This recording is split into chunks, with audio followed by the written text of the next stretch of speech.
Olá, pessoal. Tudo bem com vocês? Espero que todos estejam bem, com saúde. Tá certo? Nessa aula de hoje, a gente vai tratar sobre o capítulo 1. Inclusive, eu já pedi uma leitura que vocês fizessem desse capítulo, né, sobre evolucionismo e diferença. Mas antes, vamos recapitular o que a gente já viu até então, certo? A nossa primeira videoaula foi mais de apresentação, né? Eu apresentei para vocês os conteúdos, né, que vamos estudar em 2021, nesse ano letivo. Então, fiz mais essa apresentação desses conteúdos, tá? Em um segundo momento, aí a gente já viu a introdução à sociologia, né? O que é a sociologia, o que ela estuda, qual a sua importância, qual é a importância, né, de se estudar no ensino médio a disciplina de sociologia, certo? Até porque muita gente não estudou essa disciplina, né? É uma disciplina nova para alguns, tá? E vimos também, né, o homem, né, como um ser gregário, né? Isso é importante, né? Exatamente o que a sociologia ela estuda, né? Já que o homem é um ser gregário, ou seja, o homem, ele se agrupa, né, é da sua natureza, por quê? Porque ele vive em uma sociedade, né? Então a gente viu por que tem essa importância, por que é tal, porque é da natureza do homem de viver em sociedade. Então, tudo isso é abordado dentro da sociologia, bem como outras ciências sociais, que também são importantes, como a antropologia, a economia e a ciência política, né? Então, elas são as chamadas ciências sociais. E com o tempo, né, as ciências sociais, ela foi o quê? Se desmembrando, né? Ela foi se dividindo entre essas áreas de estudo, certo? Então, vamos lá. O que a gente vai estudar é o capítulo 1. Aí eu vou aqui apresentar a tela para vocês, uns slides, certo? Vou desligar aqui a câmera para não dar problema na internet, interferência, não ficar travando. Ok?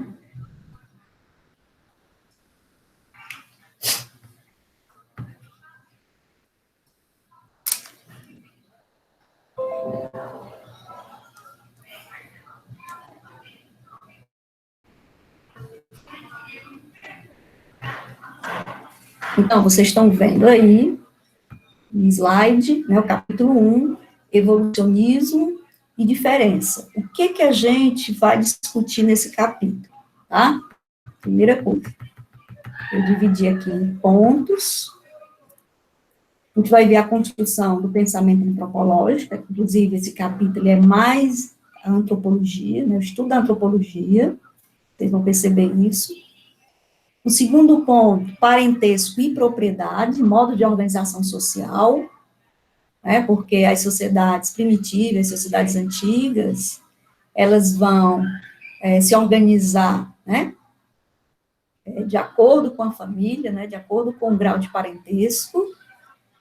Terceiro ponto, as sociedades indígenas e o mundo contemporâneo. Quarto ponto, mitos, narrativa e estruturalismo. E, por último, populações indígenas no Brasil, tá?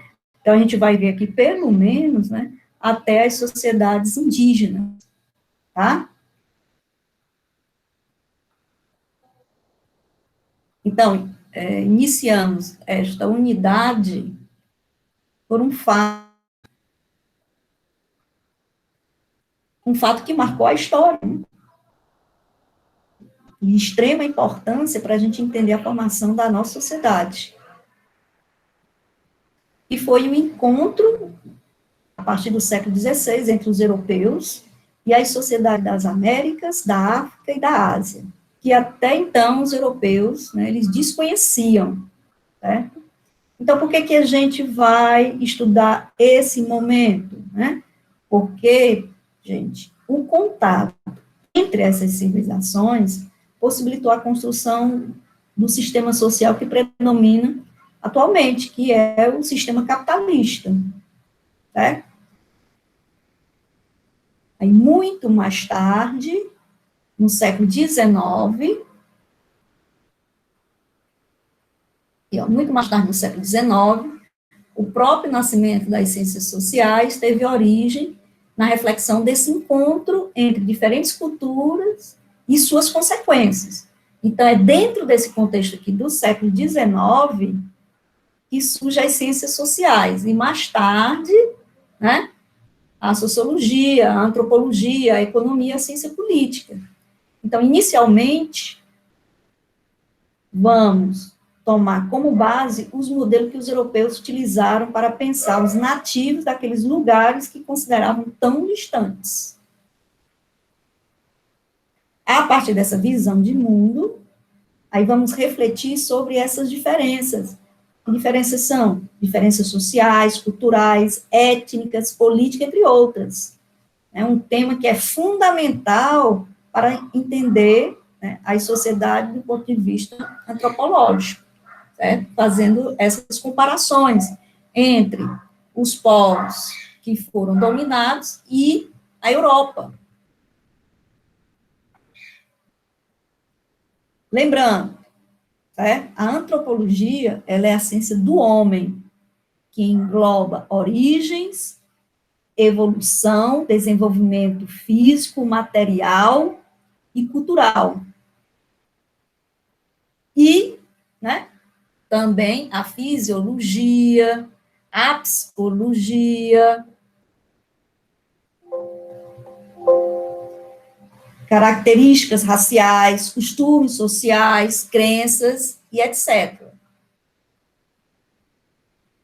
Tá? Então, isso é o estudo da antropologia. Então, vamos lá. Ó. O avanço colonialista europeu não resultou apenas em dominações.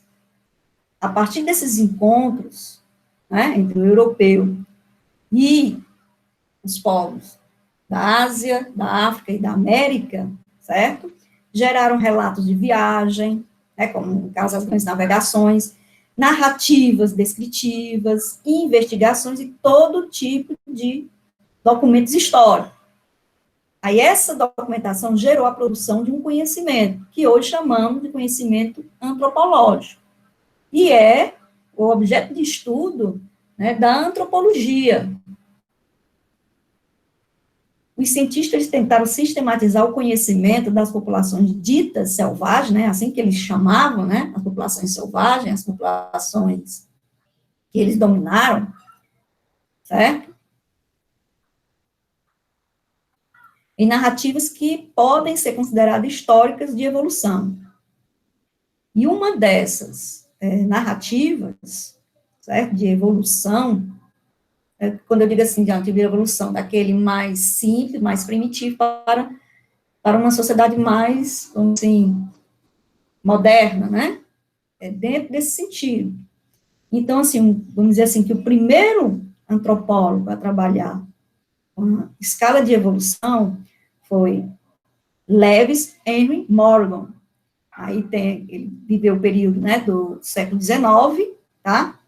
Ele que divide a humanidade em 3 etapas: a selvageria, barbárie e civilização. Na página 30 do livro de vocês, tem essa representação, né, dessa escala evolutiva de Morgan, né, da selvageria à civilização. Certo? Entre outros intelectuais fundamentais, podemos citar, né, que trabalhou dentro dessa evolução, Eduardo Taylor, ele viveu o período, né, século XIX, início do século XX, e o escocês James Fraser, também viveu, né, o século XIX, século XX. Então, cada um, né, desses antropólogos narrou à sua maneira a história da evolução, sem chegar a um acordo sobre a posição de cada um nos degraus dessa linha evolutiva da humanidade. Certo?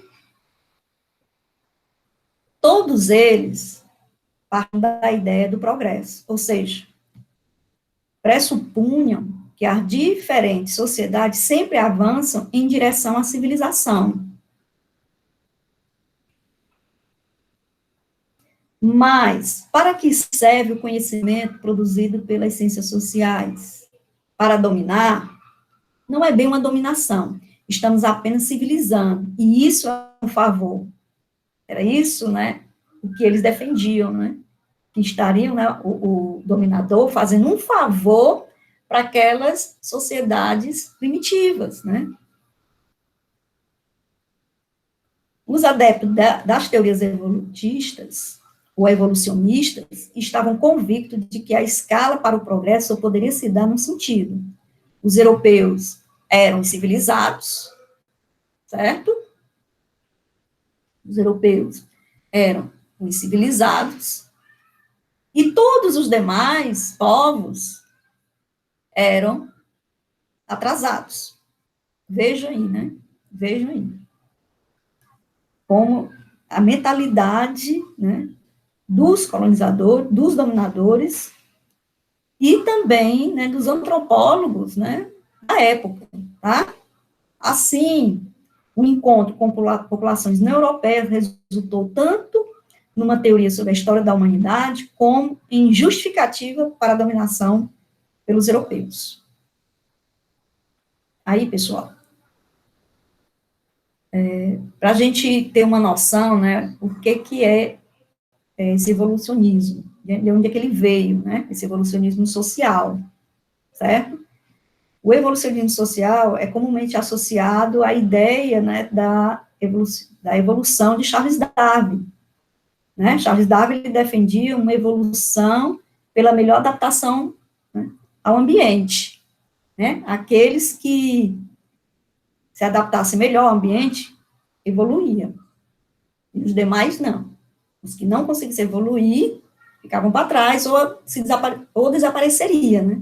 Então essa ideia da evolução biológica de Charles Darwin é que foi trazida para dentro das ciências sociais, né?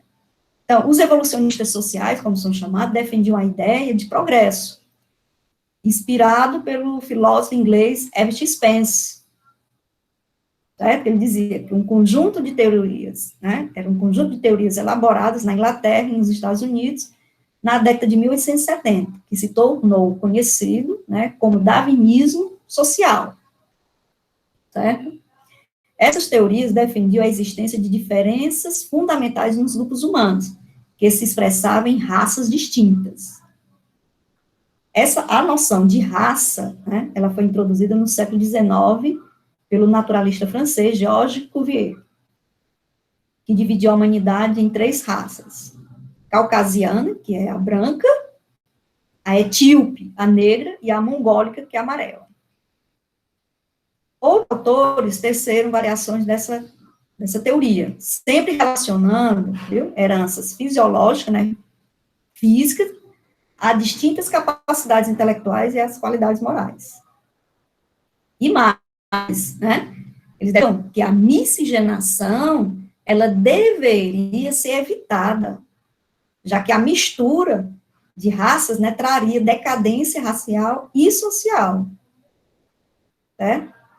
Sempre privilegiando, obviamente, a raça branca, né, como superior, como a melhor, como a civilizada. Então, essas teorias serviram de justificativo para a dominação colonial, da mesma forma que o evolucionismo social. Né? Então, isso aí seria o quê? Justificativa. Então, tem que dominar aquelas raças inferiores. É como eu falei lá no início do slide, né? Isso, os colonizadores estariam fazendo o quê? Um favor, tá? O darwinismo social também deu origem à eugenia. O que é eugenia? Teoria que busca produzir uma seleção nos grupos humanos, com base em leis genéticas. Essa teoria defende a ideia de separar as raças e até mesmo eliminar aquelas consideradas inferiores. Certo? Como é que deveriam separar aquelas raças? Branca, né? A negra e a amarela. Teria uma divisão, né? Separar as raças. É tanto que, por muito tempo, o casamento entre essas raças, foi proibido. certo? Por quê? Porque eles defendiam que a miscigenação, gente, é que traria a decadência de uma sociedade, tá? Então, esse darwinismo, ele deu origem à eugenia, que é a divisão, né, a divisão de raças. Essa teoria, né, defende a ideia de separar as raças, né, e eliminar as inferiores. Então, com base nesses princípios, políticas eugênicas foram instauradas em vários países, incentivando separação entre raças, proibindo casamentos interraciais e até incitando, né, todo tipo de exclusão social. Desculpa, todo tipo de exclusão racial, tá? Aí vejam, tem uma imagem aqui, que foi tirada da história em quadrinho de Tintim, certo? Tem um diálogo aí, certo? Isso é um cartunista belga, né? No início do século XX, né? Então, a gente pode observar nessa narrativa aí, quando Tintim parte do país africano, certo? Após ensinar muitos aos congoleses. Observe que até um totem, né?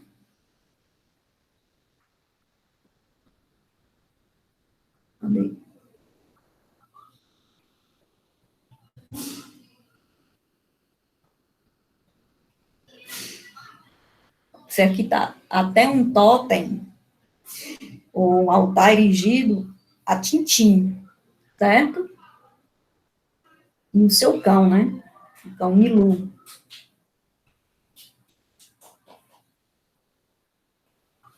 Aqui, ó, um totem, né? Como fosse uma espécie de uma estatuazinha do Tintim e do seu cachorro Milu.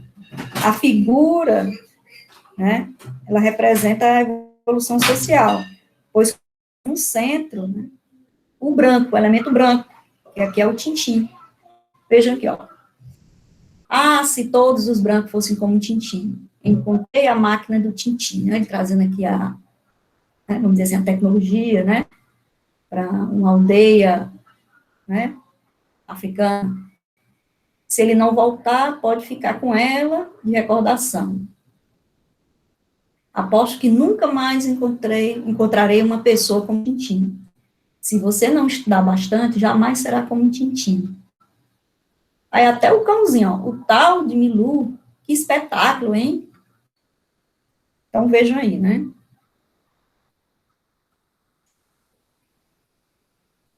A figura que representa aqui o evolucionismo social, pois coloca no centro aquele que criou essa teoria, né? O europeu branco, que é o Tintim aqui, né? No caso, tá?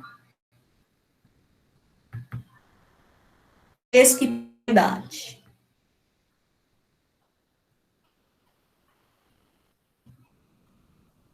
Então vejamos aqui, ó. Nesse ponto aqui, né? O modo de organização social. Ao olhar para as sociedades ditas primitivas, os estudiosos europeus e estadunidenses do século XIX levaram que elas não possuíam uma organização burocrática que centralizasse as decisões, um governo, não existia, ou um Estado. Os estudiosos das sociedades ocidentais construíram uma hierarquia dos povos humanos. O progresso tecnológico é um critério que fundamentou essa hierarquização de fundamental importância para as sociedades. E quem primeiro explicitou esse critério, né, foi Morgan, né, e o britânico Henry Sumner elaboraram uma resposta a essa questão. O que possibilitava a sociedade primitiva se organizar? Né? Então, eles vão responder o quê? Que é o parentesco, né? O que costumamos chamar de família. Nada mais é que um nome para um sistema de parentesco. Para eles, a passagem aí, ó, da barbárie para a civilização se dava pela adoção da propriedade como modo de organização da vida de uma população. Eles definiam como a sociedade avançada aquela onde existia a propriedade privada. Aqui não tivesse a propriedade privada, aí eles chamaram que de barbárie, certo? Ou seja, sociedades que tinham como organização, né, parentesco, vamos dizer que as sociedades indígenas, né, as mais antigas, onde tem figura, né, do pajé, do cacique, né, o papel da mulher, o papel do homem, né, então isso aí vai ser o quê? Fica o quê? Na família. Então isso é que eles diziam que é barbárie. E as sociedades que tinham a propriedade privada, eles chamavam de uma sociedade mais avançada, certo? O que falavam os estudiosos europeus das sociedades primitivas? Olha só, gente, né? Eles observaram que elas não possuíam uma organização burocrática que centralizasse decisões, não tinha um Estado, que é um elemento importante, fundamental na organização das sociedades modernas. Tá? Para eles, o que chamamos de família nada mais é que um nome para o sistema de parentesco. Há sociedades matrilineares, quer dizer, descendência, linha materna, né? Em diversos lugares do mundo se tem um estilo onde não é encontrado padrão, que é mãe, pai e filhos. Algumas sociedades não têm Estado, mas seguem, certo? Mas seguem regras baseadas no sistema de parentesco. Numa sociedade com Estado, diversas questões são resolvidas por um sistema jurídico, né? A justiça, criado para regular, para controlar a vida na sociedade. Numa sociedade sem Estado, ó, não há regras separadas, é um conjunto de regras relativas à ordem do parentesco, e são elas que permitem a vida em sociedade.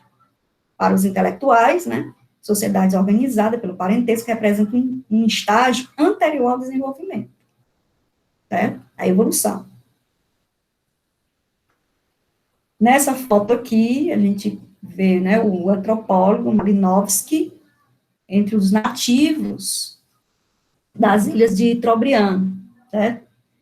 E essa ilha, né, fica na Austrália, ali, no arquipélago na Papua Nova, na Guiné, certo?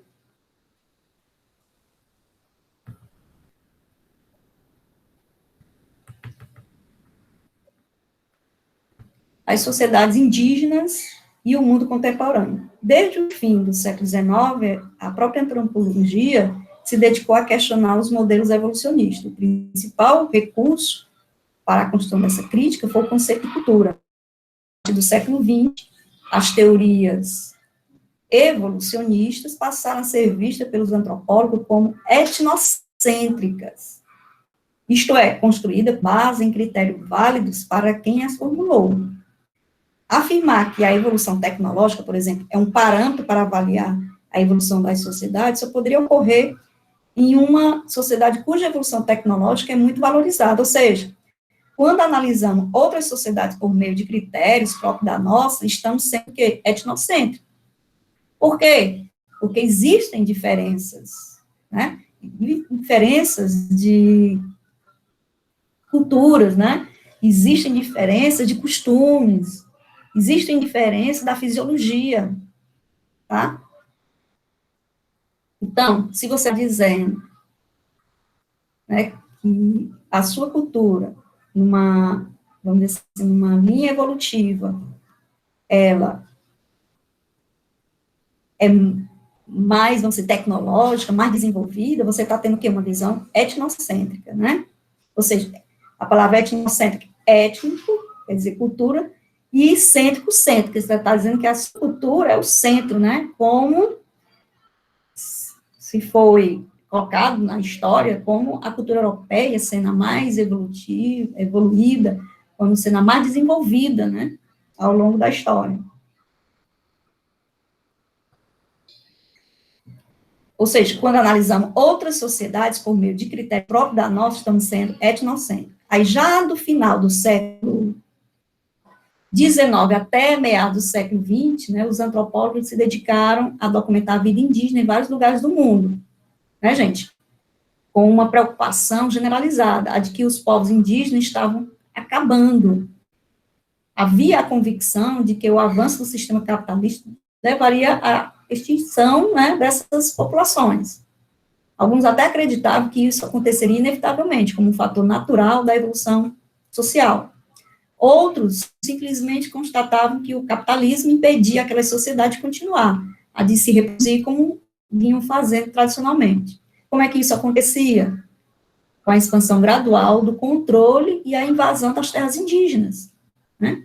Para tomar como, por exemplo, né, no Brasil, o interesse pelas terras tradicionais ocupadas pelos indígenas levou aos maiores abusos, até hoje, né? A gente sabe que tem aí uma luta, né, pela demanda de terras dos indígenas, uma briga, né, um conflito imenso, né, entre grileiros, entre produtores, né, garimpo, né? Então existe um conflito. Isso aí pode, né, levar a uma extinção total dessa população, certo?